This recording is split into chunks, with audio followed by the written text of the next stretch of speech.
Hello dear students and bankers, welcome to exam prep. दोस्तों, हम union budget को पढ़ रहे थे जिसके अंदर दो सेशन हम ऑलरेडी कवर कर चुके हैं। ये थर्ड सेशन है। छोटे छोटे सेशंस के अंदर मैं आपको कंप्लीट टॉपिक कवर करवा रहा हूं। तो इस सेशन के अंदर हम डिस्कस करेंगे structure of the union budget या structure of the government budget की। गवर्नमेंट के जो इनकम होती है और एक्सपेंडिचर होती है उसका क्लासिफिकेशन किस प्रकार से होता है, इसी चीज के बारे में हम डिस्कस करेंगे। तो गवर्नमेंट का जो बजट है उसको हम दो पार्ट में डिवाइड कर सकते हैं। गवर्नमेंट के बजट को हम यूनियन बजट कहते हैं, तो उसको हम दो पार्ट में डिवाइड कर सकते हैं। हो सकता है कि ये क्लियरली विजिबल ना हो आपको क्लासिफिकेशन, तो मैं ओरली आपको बोलूंगा, तो आपको साइड में अपने जो नोट्स हैं वो बना लेने हैं और ये क्लासिफिकेशन आपको तैयार कर लेना है। कलर थोड़ा सा लाइट है और लाइट कलर होने की वजह से हो सकता है कि क्लासिफिकेशन सही से विजिबल ना हो, लेकिन फिर भी मैं आपको एक्सप्लेन करता हूं और इसकी डिटेल्ड एक्सप्लेनेशन आगे लिखी हुई है। या अगर आपको विजिबल नहीं है तो साथ के साथ अपने पीडीएफ नोट्स को ओपन कीजिए, जो कि वीडियो क्लास के साथ ही आपको ऐप के ऊपर मिल जाएगा और वहां पर आपको ये नोट्स जो होंगे तो वहां से आपको क्लासिफिकेशन इजीली समझ में आ जाएगा। ठीक है, वहां से आप नोट्स बना लेना। तो यूनियन बजट को हम दो पार्ट में डिवाइड कर सकते हैं। पहला है बजट रिसिप्ट और दूसरा है बजट एक्सपेंडिचर। बजट रिसिप्ट्स जो होती हैं ये गवर्नमेंट की इनकम होती है, यानी कि यहां ऐसे सोर्सेज जहां से गवर्नमेंट को इनकम जनरेट हो रही है, जहां जहां से भी गवर्नमेंट के पास पैसा आ रहा है उनको हम बजट रिसिप्ट्स कहते हैं। और गवर्नमेंट जहां जहां पर खर्च कर रही है, जो भी गवर्नमेंट के खर्चे हैं उन सभी खर्चों को बजट एक्सपेंडिचर कहा जाता है। अब जो बजट रिसिप्ट है उसको हम दो पार्ट में डिवाइड कर सकते हैं। पहला है रिवेन्यू रिसिप्ट और दूसरा है कैपिटल रिसिप्ट। इसी प्रकार से हम जो बजट एक्सपेंडिचर है उसको भी दो पार्ट में क्लासिफाई कर सकते हैं। पहला है रिवेन्यू एक्सपेंडिचर और दूसरा है कैपिटल एक्सपेंडिचर।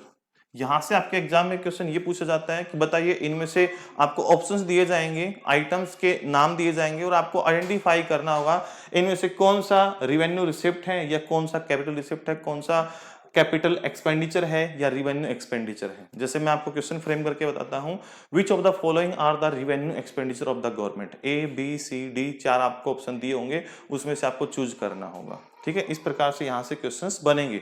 तो एग्जांपल्स यहां पर मायने रखते हैं, तो सभी की जो डेफिनेशन हम कवर करेंगे यहां पर एग्जांपल्स मायने रखते हैं। तो इसी को हम डिस्कस करना स्टार्ट करते हैं। तो सबसे पहले हम बात करते हैं बजट रिसिप्ट। तो budget receipts refers to the estimated money receipt from of the government from all sources during a financial year. एक फाइनेंशियल ईयर के दौरान जहां जहां से भी गवर्नमेंट को इनकम जनरेट होगी उन सभी को हम बजट रिसिप्ट्स के नाम से जानते हैं। बजट रिसिप्ट दो प्रकार की होती है, क्लासिफिकेशन के अंदर देखा हमने। पहला है रिवेन्यू रिसिप्ट्स और दूसरा है कैपिटल रिसिप्ट। अब रिवेन्यू रिसिप्ट्स क्या होती हैं? रिवेन्यू रिसिप्ट्स वो रिसिप्ट्स होती हैं जिनके रिसीव होने पर गवर्नमेंट के ऊपर कोई भी एक्स्ट्रा लायबिलिटी क्रिएट नहीं होती है। इट मींस गवर्नमेंट को बदले में कुछ भी पे नहीं करना होता है और ना ही गवर्नमेंट की कोई एसेट कम होती है, ना ही जो गवर्नमेंट है की जो एसेट है वो रिड्यूस होती है। तो revenue receipts of the governments are those money receipts which does not create any corresponding liability for the government। for corresponding liability का मतलब क्या हुआ कि गवर्नमेंट को बदले में कुछ भी लौटाना नहीं है। गवर्नमेंट को बदले में कुछ भी लौटाना नहीं है या कुछ भी पे नहीं करना है या गवर्नमेंट को बदले में कुछ भी काम नहीं करना है। जिस पर्सन ने पे किया है उसके लिए स्पेसिफिक, और ना ही गवर्नमेंट की कोई एसेट रिड्यूस हो रही है। मतलब ऐसा भी कोई सोर्स नहीं कि गवर्नमेंट ने कुछ सेल किया हो और उसके बदले में गवर्नमेंट के पास पैसे आए हैं तो हम कहें कि गवर्नमेंट की एसेट कम हो गई, नहीं। तो ऐसी रिसिप्ट्स जो गवर्नमेंट को मिल तो रही है, गवर्नमेंट को बदले में कुछ करना भी नहीं, इट मींस लायबिलिटी भी क्रिएट नहीं कर रही है और गवर्नमेंट के पास से कुछ गया भी नहीं है, गवर्नमेंट के पास से एसेट भी कम नहीं हुई है, तो इसका सही एग्जाम्पल है टैक्स रिसिप्ट्स। इसका सही एग्जाम्पल क्या है? Tax receipts. टैक्स रिसिप्ट जो होती हैं, आप कहोगे सर हम टैक्स जो पे करते हैं, इनकम टैक्स का हो चाहे कॉर्पोरेट टैक्स का हो या कोई भी टैक्स का हो, तो कोई भी टैक्स पे करता है गवर्नमेंट को, फिर उस पैसे को गवर्नमेंट खर्च तो करती है। तो आप पॉइंट यहां पर ये समझिए कि फॉर एग्जाम्पल मैंने 50,000 रुपए का इनकम टैक्स पे किया, तो मुझे ही स्पेसिफिकली क्या गवर्नमेंट बदले में कुछ पे करेगी? नहीं पे करेगी। जो गवर्नमेंट एक्सपेंडिचर कर रही है, किसी को सब्सिडी दे रही है, कोई रोड कंस्ट्रक्ट कर रही है, वो पब्लिक वेलफेयर है। वो गवर्नमेंट क्या क्या है, पब्लिक वेलफेयर है। स्पेसिफिक मेरे नाम से गवर्नमेंट मुझे कुछ नहीं पे कर रही, स्पेसिफिकली मेरे नाम से गवर्नमेंट मुझे बदले में कुछ पे नहीं कर रही। इसलिए मैंने क्या कहा कि अगर हम जो टैक्सेस पे करते हैं तो वो गवर्नमेंट के ऊपर कोई फर्दर लायबिलिटी क्रिएट नहीं करता कि गवर्नमेंट को करना ही करना है, गवर्नमेंट कुछ नहीं करती है, ठीक है, स्पेसिफिक जिस पर्सन ने पे किया है उसके लिए, ठीक है। और दूसरी चीज क्या है कि गवर्नमेंट की कोई एसेट भी कम नहीं हुई है कि हमने पे किया है और गवर्नमेंट से बदले में कुछ ले लिया हो, इसकी वजह से गवर्नमेंट के पास से कुछ चीज की कमी हो गई हो, नहीं। तो हम क्या कहेंगे, टैक्स रिसिप्ट, यानी कि टैक्स के थ्रू जो गवर्नमेंट की इनकम जनरेट होती है वो रिवेन्यू रिसिप्ट का एग्जाम्पल है। गवर्नमेंट को ना तो बदले में कुछ पे करना है और ना ही गवर्नमेंट के ऊपर लायबिलिटी क्रिएट हो रही है और ना ही गवर्नमेंट की कोई एसेट कम हो रही है। तो फिर मैं बात करता हूं, is borrowing by the government, यानी कि गवर्नमेंट अगर लोन लेती है, पैसे तो गवर्नमेंट को तब भी मिल रहा है, तो क्या गवर्नमेंट के लिए वो रिवेन्यू रिसिप्ट? नहीं। गवर्नमेंट ने अगर मान लो लोन लिया है वर्ल्ड बैंक से, आईएमएफ से या किसी और कंट्री से, ठीक है, तो गवर्नमेंट को कभी ना कभी पे करना है, तो यहां पर गवर्नमेंट के ऊपर लायबिलिटी क्रिएट हो गई। तो इसलिए जो गवर्नमेंट बोरोइंग्स हैं वो रिवेन्यू रिसिप्ट का पार्ट नहीं होंगे, ठीक है। उसके बाद हम बात करते हैं, is receiving money by selling the shares of public sector undertakings A revenue receipt for the government? अगर गवर्नमेंट क्या करती है, अपनी किसी कंपनी के शेयर्स मार्केट में सेल कर देती है और उसके बदले में जो गवर्नमेंट के पास पैसा आया, क्या वो रिवेन्यू रिसिप्ट होगा? नहीं, वो रिवेन्यू रिसिप्ट नहीं है, क्योंकि जब गवर्नमेंट के पास पैसा तो आया लेकिन गवर्नमेंट के पास से उसकी एसेट कम होगी क्योंकि उसने सेल कर दिया है, इसलिए वो रिवेन्यू रिसिप्ट नहीं होगा। आगे पढ़ेंगे कैपिटल रिसिप्ट का पार्ट होगा। तो मैंने यहां पर दो एग्जांपल दिए। तो हमारा रिवेन्यू रिसिप्ट का एग्जांपल क्या है? टैक्स रिसिप्ट है। हमारा रिवेन्यू एग्जांपल का क्या है? टैक्स रिसिप्ट है। अब जो गवर्नमेंट को रिवेन्यू रिसिप्ट होती है, रिवेन्यू रिसिप्ट होती हैं, यानी कि जिस भी सोर्स से गवर्नमेंट की इनकम जनरेट हो रही है और बदले में कुछ भी गवर्नमेंट को पे नहीं करना है, ठीक है, उसको हम दो पार्ट में डिवाइड कर सकते हैं। एक टैक्स रिसिप्ट जो कि मैंने अभी एग्जांपल दिया, और दूसरा गवर्नमेंट का सोर्स है non tax receipt, tax receipt and non tax receipt. अब गवर्नमेंट कई सारे टैक्सेस लगाती है, जैसे इनकम टैक्स है, कॉरपोरेशन टैक्स है जो कंपनियों के ऊपर लगता है, एस्टेट ड्यूटी है जो आप प्रॉपर्टी वगैरह सेल बाय करते हैं उसके ऊपर लगता है, गिफ्ट टैक्स है, उसके बाद कस्टम ड्यूटी है। कस्टम ड्यूटी यानी कि कस्टम ड्यूटी जब आप कुछ इंपोर्ट करते हैं, जैसे मान लो आप पे क्रूड ऑयल वगैरह है उसके ऊपर कस्टम ड्यूटी लगती है, ठीक है, और एक्साइज ड्यूटी, उसके बाद जीएसटी, ये सब क्या है? टैक्सेस के एग्जांपल है, टैक्स रिसिप्ट्स हैं। दूसरी ओर है कि ऐसी रिसिप्ट्स जो रिवेन्यू रिसिप्ट का ही पार्ट है लेकिन टैक्स के थ्रू रिसीव नहीं हुई, नॉन टैक्स रिसिप्ट। इसके अंदर डिफरेंट टाइप की फीस आ जाएगी, एससीट आ जाएगा। बताऊंगा एससीट क्या होता है। Income from public enterprises, government की जो कंपनियां हैं वहां से इनकम जनरेट हो रही है, गवर्नमेंट को ग्रांट और डोनेशन रिसीव हो रहे हैं, गवर्नमेंट को फाइन रिसीव हो रहा है, स्पेशल असेसमेंट है, और इनकम फ्रॉम 2G और 3G स्पेक्ट्रम के सेल से है। तो इनको अब हम वन बाय वन कवर करेंगे कि ये क्या चीजें होती हैं। तो सबसे पहले हम टैक्स के बारे में बात करते हैं। तो टैक्स जो होता है एक कंपलसरी पेमेंट होती है, पब्लिक पे करती है गवर्नमेंट को, जिसके बदले में गवर्नमेंट को कुछ भी नहीं पे करना होता है। तो हाउस होल्ड भी पे करता है, इंडिविजुअल भी पे करता है, और कंपनियां भी पे करती हैं टैक्स। तो tax is a compulsory payment to the government by the individual, household, firm और any institutions without expecting any service और बेनिफिट फ्रॉम द गवर्नमेंट। उसके बाद हम बात करते हैं टैक्स के जो हैं डिफरेंट टाइप होते हैं, जैसे प्रोग्रेसिव और रिग्रेसिव, ठीक है, प्रोग्रेसिव और रिग्रेसिव। तो बात करते हैं प्रोग्रेसिव टैक्स की। जैसे इनकम इंक्रीज होगी तो आपका टैक्स भी इंक्रीज हो जाएगा। तो इनकम जो टैक्स है, इनकम टैक्स जो है वो प्रोग्रेसिव टैक्स का एग्जाम्पल है, प्रोग्रेसिव टैक्स का एग्जाम्पल है। उसके बाद है regressive tax. Regressive tax, regressive क्या होता है? इनकम इंक्रीज हो रही है और टैक्स आपका क्या हो रहा है? डिक्रीज हो रहा है। तो ऐसा कोई टैक्स जब आपकी इनकम तो इंक्रीज हो रही है, टैक्स की जो रेट है वो डिक्रीज हो रही है, टैक्स नहीं लग रहा है, तो क्या कहलाएगा? रिग्रेसिव टैक्स कहलाएगा। उसके बाद हम बात करते हैं प्रोपोर्शनल टैक्स। प्रोपोर्शनल टैक्स क्या है? कि इनकम चेंज हो लेकिन आपको सेम टैक्स पे करना पड़ेगा ऑलवेज, सेम टैक्स पे करना पड़ेगा ऑलवेज। जैसे आपकी इनकम चाहे 0 है, चाहे 1 रुपया है, चाहे 1 लाख रुपए है, तो किसी प्रोडक्ट को जब आप मार्केट से बाय करते हो तो सेम जीएसटी पे करनी पड़ती है आपको, तो वो क्या कहलाएगा, प्रोपोर्शनल टैक्स कहलाएगा, प्रोपोर्शनल टैक्स कहलाएगा। ठीक है, तो रिग्रेसिव, प्रोग्रेसिव, प्रोपोर्शनल टैक्स हो गया। उसके बाद वैट है, वैल्यू एडिड टैक्स। ठीक है, ये 2005 के अंदर स्टार्ट किया गया था, अब ये वैट को हटा दिया गया है और एक दो जो पेट्रोलियम टाइप के प्रोडक्ट्स हैं उनके ऊपर ही वैट बचा हुआ है, अब नहीं है। जो सबसे मेजर इंपॉर्टेंट टाइप है आपकी टैक्स की, वो होता है डायरेक्ट टैक्स और इनडायरेक्ट टैक्स। डायरेक्ट टैक्स वो होता है कि जिसके ऊपर लगाया गया है उसका बर्डन उसी पर्सन के ऊपर आएगा, वो उसी पर्सन को पे करना है। जैसे इनकम टैक्स टैक्स है, कॉर्पोरेशन टैक्स है। ठीक है, तो ये जिस पर्सन की इनकम पर लगाए गए हैं एक्चुअल बर्डन उसी के ऊपर आता है। उसके बाद क्या है, indirect tax.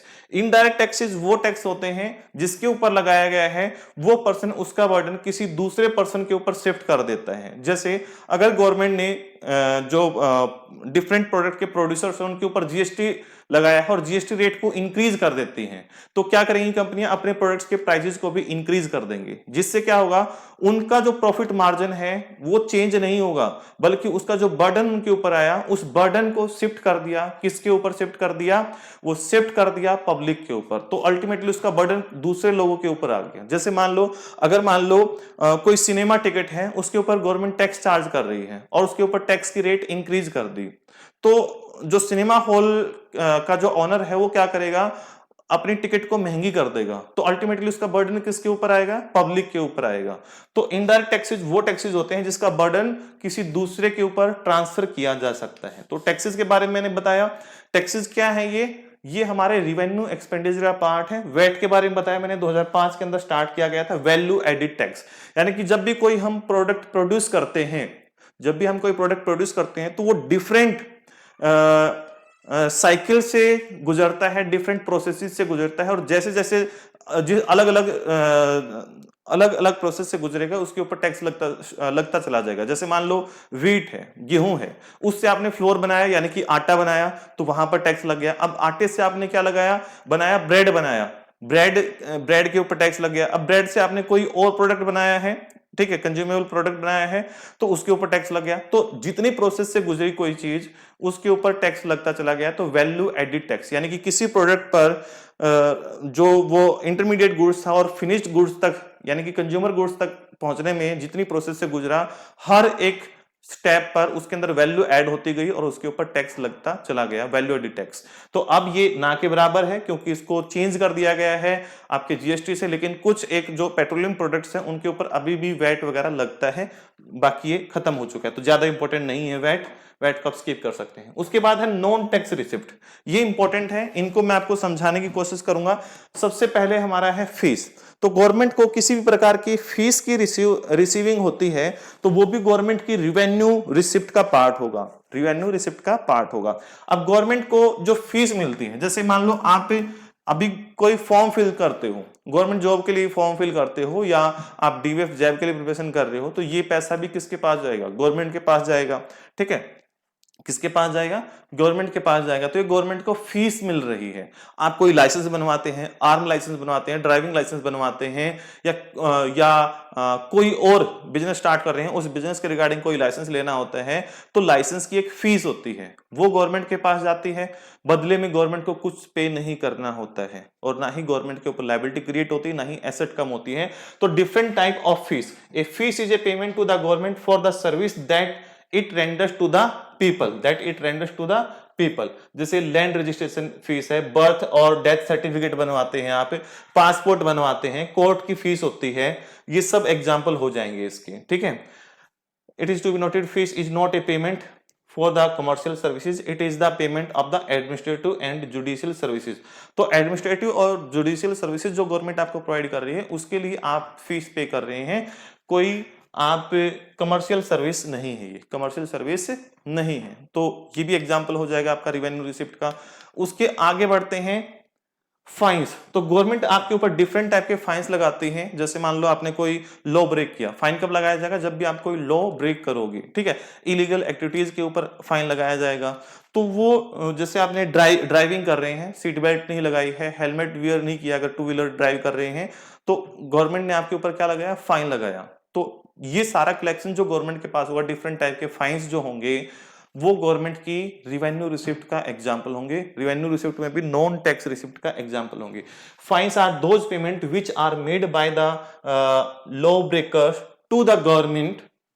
These are the economic punishment for breaking the laws. Aim is not to earn the revenue but to make people respectful to the law. तो ये जो फाइन लगाया जाता है लोगों के ऊपर इसलिए नहीं लगाया जाता ताकि गवर्नमेंट की इनकम जनरेट हो सके, वो तो हो जाती है। लोग जो हमारे लॉज बने हैं उनका पालन करें, हमारे नियमों का पालन करें, कानून का पालन करें, इसके लिए फाइन लगाए जाते हैं। उसके बाद मोस्ट इंपॉर्टेंट है एस चीट। एस चीट क्या होता है? देखिए, कोई पर्सन है और उसके बाद उसका कोई भी लीगल हियर नहीं है। लीगल हियर मतलब उसका कोई भी वंशज नहीं है, उसका कोई भी उत्तराधिकारी नहीं है, और जब उस पर्सन की डेथ होगी तो उसकी जो भी प्रॉपर्टी होगी, जो भी एसेट्स होगी, वो गवर्नमेंट को ट्रांसफर हो जाती है, वो गवर्नमेंट की हो जाती है। तो इस प्रकार से जो गवर्नमेंट को रिसीविंग्स होती हैं, तो उन रिसीविंग्स को हम क्या कहते हैं? एस चीट कहते हैं। उन रिसीविंग्स को हम क्या कहते हैं? एस चीट कहते हैं। तो S cheat refers to that income of the state which arises out of the property left by the people without legal heir। legal heir का मतलब क्या है? जिसका कोई उत्तराधिकारी नहीं है। ठीक है, उत्तराधिकारी कौन होता है? जैसे मान लो मैं हूं, तो मेरे बाद क्या होंगे? मेरे बच्चे होंगे। और मान लो कोई व्यक्ति है और किसी की बाद में कोई भी औलाद नहीं है, कोई भी रिलेटिव नहीं है, तो उस व्यक्ति की जो भी प्रॉपर्टी होगी वो गवर्नमेंट की हो जाएगी। और इस प्रकार से जो इनकम जनरेट हुई गवर्नमेंट की, वो क्या कहलाएगी? एस चीट कहलाएगी। एस चीट कहलाएगी। There are no claimant of such property, the government makes the revenue out of it.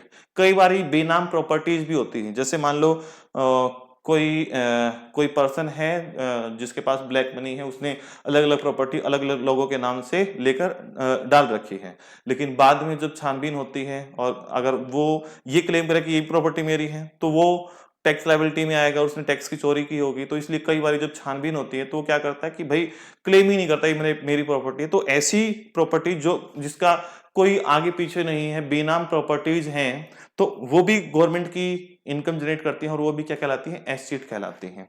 ठीक है, उसके बाद बात करते हैं स्पेशल असेसमेंट। स्पेशल असेसमेंट क्या है? फॉर एग्जांपल मान लो कोई एरिया है और वहां पर कोई मान लो गवर्नमेंट ने रोड निकाल दिया। ठीक है, कोई एरिया है और वहां पर गवर्नमेंट ने क्या कर दिया? रोड निकाल दिया।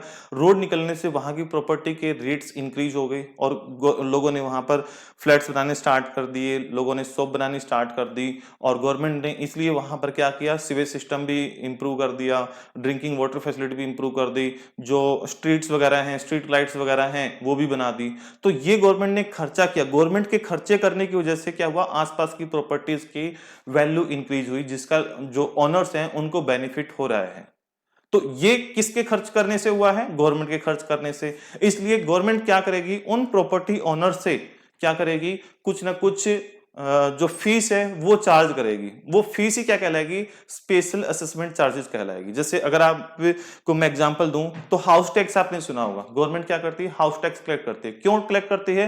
क्योंकि वो सीवेज सिस्टम का जो मैनेजमेंट है वो देखती है, सीवेज सिस्टम को साफ रखती है, ड्रिंकिंग वाटर की फैसिलिटी प्रोवाइड करती है, आपके एरिया में स्ट्रीट लाइट्स वगैरह लगाती है। तो एक हाउस टैक्स बनता है। तो गवर्नमेंट आपसे जब हाउस टैक्स ले रही है, क्यों ले रही है? क्योंकि आपकी प्रॉपर्टी की वैल्यूज गवर्नमेंट ने इंक्रीज की है। तो वो क्या है? स्पेशल असेसमेंट कहलाएगा। तो आप यहां पर एग्जांपल पढ़ोगे क्लास के बाद तो आपको सेम चीजें लिखी हुई दिखाई देंगी। तो मैंने स्पेशल असेसमेंट को भी आपको क्लियर कर दिया, स्पेशल असेसमेंट क्या होता है। उसके बाद बात करते हैं income from the public enterprises. तो गवर्नमेंट की जो कंपनियां हैं, जैसे बैंकों की ही बात कर लेते हैं, 12 सरकारी बैंक हैं, गवर्नमेंट बैंक्स हैं। तो इनका जो फाइनेंशियल ईयर कंप्लीट होता है तो जितना भी इन्होंने प्रॉफिट अर्न किया है उसमें से जो भी पार्ट ये गवर्नमेंट को डिस्ट्रीब्यूट करते हैं, गवर्नमेंट को ट्रांसफर करते हैं। डिस्ट्रीब्यूट ना कहकर हम क्या कहेंगे? ट्रांसफर करते हैं। तो वो भी गवर्नमेंट की इनकम है। बदले में गवर्नमेंट को कुछ नहीं करना है क्योंकि ये प्रॉफिट है गवर्नमेंट का। ठीक है, ये डिविडेंड है गवर्नमेंट का। तो जो पब्लिक एंटरप्राइजेज हैं वो गवर्नमेंट को उनका प्रॉफिट और डिविडेंड ट्रांसफर करती हैं, तो भी रिवेन्यू रिसिप्ट का पार्ट है और ये एक नॉन टैक्स रिसिप्ट होगी। उसके बाद income from the sale of 2G and 3G spectrum, तो 2G 3G 4G ये जो स्पेक्ट्रम्स है गवर्नमेंट जो सेल करती नीलामी करती है, तो इसके थ्रू जो गवर्नमेंट की इनकम जनरेट होती है वो भी नॉन टैक्स रिसिप्ट है। उसके बाद जो हमारी सेंट्रल गवर्नमेंट को ग्रांट्स और डोनेशंस मिले, जैसे वर्ल्ड बैंक से, IMF से या किसी अदर कंट्री से हमें कुछ ग्रांट्स मिली, डोनेशंस मिले, अब गवर्नमेंट को बदले में लौटाना तो नहीं है और ना ही गवर्नमेंट ने कुछ सेल किया है, तो वो सारी की सारी जो इनकम जनरेट हुई वो हमारी नॉन टैक्स रिसिप्ट कहलाई और ये किसका पार्ट होगा, रिवेन्यू रिसिप्ट का पार्ट होगा। तो अभी तक हमने कवर किया है revenue receipts of the government. अब हम डिस्कस करेंगे capital receipt of the government. Capital receipt of the government, capital receipt revenue receipt का ठीक अपोजिट होगा। ठीक है, अब ऐसी इनकम जो गवर्नमेंट के पास जनरेट तो हो रही है, या तो वो लायबिलिटी क्रिएट कर रही है या एसेट को कम कर रही है, वो सारी रिसिप्ट क्या कहलाएंगी, कैपिटल रिसिप्ट कहलाएंगी। तो capital receipt are those money receipt of the government which either create the liability for the government और cause the reduction in the assets of the government. या तो गवर्नमेंट की एसेट्स को reduce कर रही हैं या गवर्नमेंट के ऊपर लायबिलिटी क्रिएट कर रही हैं। एग्जांपल देता हूं आपको कि अगर गवर्नमेंट ने लोन उठाया है वर्ल्ड बैंक से, IMF से या किसी और कंट्री से, तो गवर्नमेंट के ऊपर लायबिलिटी क्रिएट हो जाएगी। अगर गवर्नमेंट अपनी कंपनीज के शेयर सेल कर देती है तो गवर्नमेंट की एसेट कम हो रही है। तो दोनों ही केस में क्या होंगी, ये दोनों ही केस क्या होंगे, कैपिटल रिसिप्ट के एग्जाम्पल होंगे, कैपिटल रिसिप्ट के एग्जाम्पल होंगे। तो बात करते हैं कि इसके क्या क्या एग्जाम्पल है कैपिटल रिसिप्ट के। तो सबसे पहला है रिकवरी ऑफ लोन्स। यहां पर जो रिकवरी ऑफ लोन्स है, इस कॉन्सेप्ट को आपको ध्यान से समझना है क्योंकि 99% बच्चे जो होते हैं वो यहीं पर कंफ्यूज होते हैं। तो इसके लिए आपको दो टर्म से मैं वाकिफ करवाता हूं, एक होता है एसेट, एक होता है लायबिलिटी। एसेट क्या होता है, लायबिलिटी क्या होता है, पहले इसका मीनिंग समझिए। Asset anything on which you have ownership is your asset. ऐसी कोई भी चीज जिसके ऊपर आपकी ऑनरशिप है वो आपकी एसेट कहलाएगी, भले ही प्रेजेंट में आपके पास पोजेशन ना हो, पोजेशन किसी दूसरे व्यक्ति के पास हो। तो anything on which you have ownership is your asset, it is not required to have possession at the same time. ठीक है, एसेट कहलाएगी। लायबिलिटी क्या होती है, that obligations which you have to pay in future और near future with interest और without interest. ऐसे दायित्व, बर्डन, भार, बोझ जो आपको कभी ना कभी चुकाने हैं, किसी को आपका नहीं है, वो क्या कहलाती है, लायबिलिटी कहलाती है। ठीक है, अब थोड़ा सा बैंक का कॉन्सेप्ट समझिए, बैंक के कॉन्सेप्ट से आप यहां पर समझ पाओगे। अब अगर बैंक के अंदर आप अपना कुछ पैसा डिपॉजिट करते हैं तो वो पैसा किसका है, आपका है। ठीक है, तो वो आपके लिए क्या होगी, एसेट हो गई, वो आपके लिए क्या होगी, एसेट होगी। और उस पैसे को जब आपने बैंक में डिपॉजिट किया, पोजीशन तो आपके पास नहीं है, लेकिन फिर भी वो आपकी एसेट ही रहेगा और वो बैंक के लिए क्या बन गया, लायबिलिटी बन गया, क्योंकि बैंक को वो पैसा कभी ना कभी चुकाना है। अब इसी प्रोसेस को उल्टा कर दीजिए, आपने बैंक से लोन लिया तो आपका पैसा तो नहीं है, आपको कभी ना कभी तो पैसा चुकाना पड़ेगा, आपको कभी ना कभी तो पैसा चुकाना पड़ेगा, तो आपके लिए वो लायबिलिटी है। और वही पैसा बैंक के लिए क्या है, वही पैसा बैंक के लिए क्या है, एसेट्स है, क्योंकि बैंक ने आपको पैसा दिया है। इट मींस जो लोन देने वाला व्यक्ति है, लोन का पैसा उसके लिए क्या होती है, एसेट होती है। तो ऐसे ही अगर सेंट्रल गवर्नमेंट ने किसी कंट्री को या स्टेट को या यूनियन टेरिटरी को क्या दिया है, लोन दिया है। ठीक है, किसी हमारी सेंट्रल गवर्नमेंट ने किसी कंट्री को, स्टेट गवर्नमेंट को, यूनियन टेरिटरी को क्या दिया है, लोन दिया है, तो ये लोन गवर्नमेंट के लिए क्या कहलाएगा, एसेट कहलाएगा। एसेट कहां पर, मार्केट के अंदर, कि मार्केट के अंदर गवर्नमेंट की एसेट्स हैं। ठीक है, मान लो 100 करोड़ का लोन है, 100 करोड़ का लोन दिया है। ठीक है, अब ये गवर्नमेंट के लिए क्या है, एसेट है। लेकिन कल को ये कंट्री, स्टेट या यूनियन टेरिटरी सेंट्रल गवर्नमेंट को क्या कर देगी, सेंट्रल गवर्नमेंट को ये पैसा रिटर्न कर देगी, ये लोन रिटर्न कर दिया। तो मार्केट से, शब्द याद रखना है, शब्द, इस शब्द पर जोर देना है आपको, मार्केट के अंदर से जो गवर्नमेंट की एसेट्स हैं वो क्या हो जाएंगी, कम हो जाएंगी, और वो पैसा किसके पास आ गया, सेंट्रल गवर्नमेंट के पास वापस आ गया। भाई पैसा गवर्नमेंट का तो गवर्नमेंट के पास आ गया, लेकिन मार्केट के अंदर से तो गवर्नमेंट की क्या होगी, एसेट्स कम होगी ना, तो recovery of loans, recovery of loans का मतलब क्या है कि जब सेंट्रल गवर्नमेंट ने किसी स्टेट गवर्नमेंट को, यूनियन टेरिटरी को या किसी अदर कंट्री को, श्रीलंका को, नेपाल को, भूटान को या किसी और कंट्री को लोन दे रखा है और उस लोन की वो लोन वापस मिल जाता है, यानी कि मैच्योरिटी डेट पर हमें वो पैसा वापस आ गया, तो मार्केट के अंदर से सेंट्रल गवर्नमेंट्स की एसेट्स कम हो जाती हैं। इसलिए ये क्या बन जाएगा, कैपिटल रिसिप्ट का पार्ट बन जाएगा। इसलिए क्या बन जाएगा, कैपिटल रिसिप्ट का पार्ट कहलाएगा। तो इसको ध्यान से देखिए, समझने की कोशिश कीजिए। मैंने आपको एग्जांपल समझाया है, अगर फिर भी नहीं समझ में आया तो वीडियो को थोड़ा सा बैक करके देखिए, चीजें आपको क्लियर होंगी, जरूर क्लियर होंगी। ठीक है, उसके बाद हम बात करते हैं बोरोइंग एंड लायबिलिटीज। अगर सेंट्रल गवर्नमेंट अभी तो दे रही थी, अब खुद से मार्केट से लोन उठा ले, वर्ल्ड बैंक, IMF या किसी अदर कंट्री से लोन ले लेती है, तो उस कंडीशन के अंदर गवर्नमेंट के ऊपर लायबिलिटी क्रिएट हो जाती है। और जब भी गवर्नमेंट के ऊपर लायबिलिटी क्रिएट होगी और गवर्नमेंट को पैसा मिल रहा है, तो वो किसका पार्ट होगा, कैपिटल रिसिप्ट का पार्ट हुआ, कैपिटल रिसिप्ट का पार्ट होगा। अब गवर्नमेंट किस किस से लोन ले सकती है, वर्ल्ड बैंक से, IMF से, जिसको हम रेस्ट ऑफ द वर्ल्ड कह देते हैं, या अगर विद इन कंट्री लेना है तो RBI से लोन लेती है सेंट्रल गवर्नमेंट।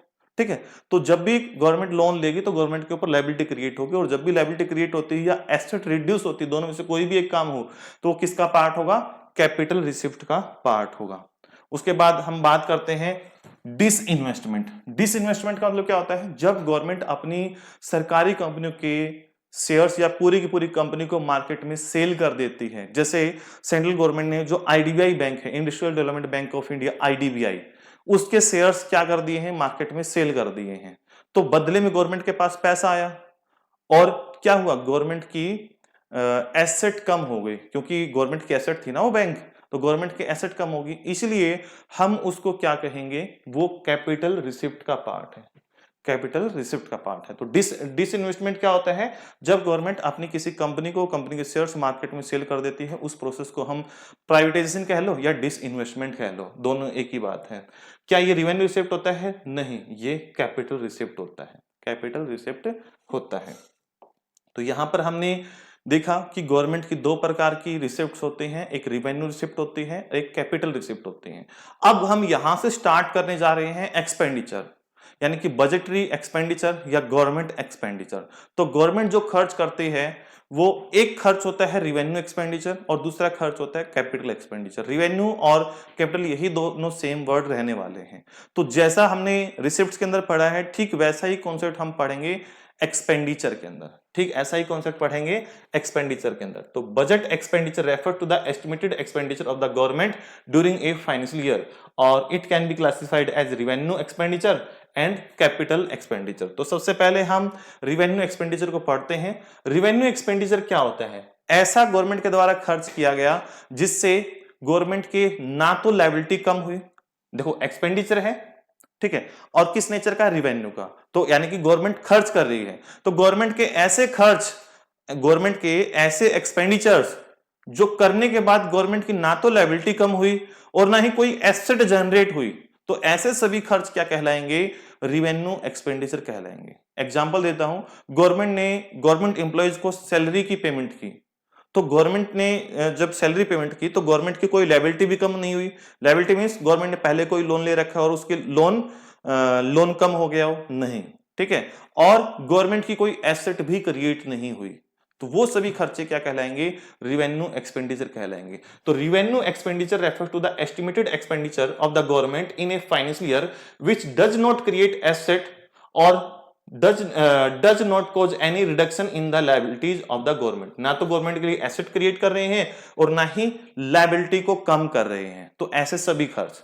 तो इसमें ओल्ड एज पेंशन आपका एग्जांपल हो गया, गवर्नमेंट ने खर्च किया, ना तो लायबिलिटी कम हुई ना ही कोई एसेट जनरेट हुई। ऐसे ही सैलरी एंड स्कॉलरशिप्स, तो गवर्नमेंट एम्प्लॉयज को जो सैलरी दी, स्टूडेंट्स को स्कॉलरशिप दी, गवर्नमेंट ने लोन ले रखे थे, उस लोन के ऊपर इंटरेस्ट की पेमेंट कर दी, तो लोन तो एज इट इज खड़ा रह गया ना, लोन की तो पेमेंट हुई नहीं, तो लायबिलिटी तो कम हुई नहीं, ठीक है। और गवर्नमेंट ने जितनी भी सब्सिडीज डिस्ट्रीब्यूट की, ग्रांट डिस्ट्रीब्यूट की, ठीक है, तो इसको हम डिफेंस परचेज को हटा देते हैं, ठीक है, ये वर्ड गलती से टाइप है यहां पर, तो आप यहां तक रखोगे ग्रांट्स।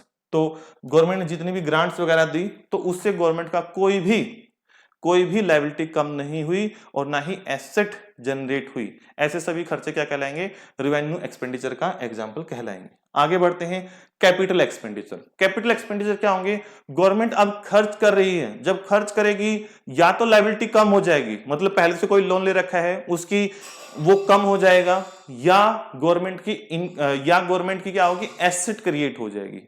जैसे अगर गवर्नमेंट ने पहले से किसी कंट्री से या आरबीआई से लोन ले रखा है और लोन की अदायगी कर देती है गवर्नमेंट, तो गवर्नमेंट क्या होगी, लायबिलिटी कम होगी, लायबिलिटी कम होगी, तो ये एक्सपेंडिचर हो गया।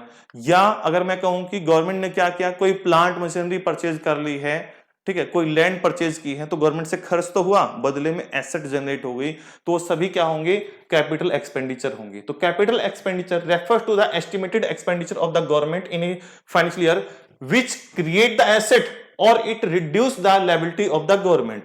Example है expenditure on land and building, expenditure on machinery and equipment, purchase of share, government किसी भी कंपनी के शेयर्स परचेज कर लेती है, किसी कंपनी को परचेज कर लेती है, तो गवर्नमेंट की एसेट क्रिएट हो रही है, ठीक है, गवर्नमेंट की क्या हो रही है, एसेट क्रिएट हो रही है।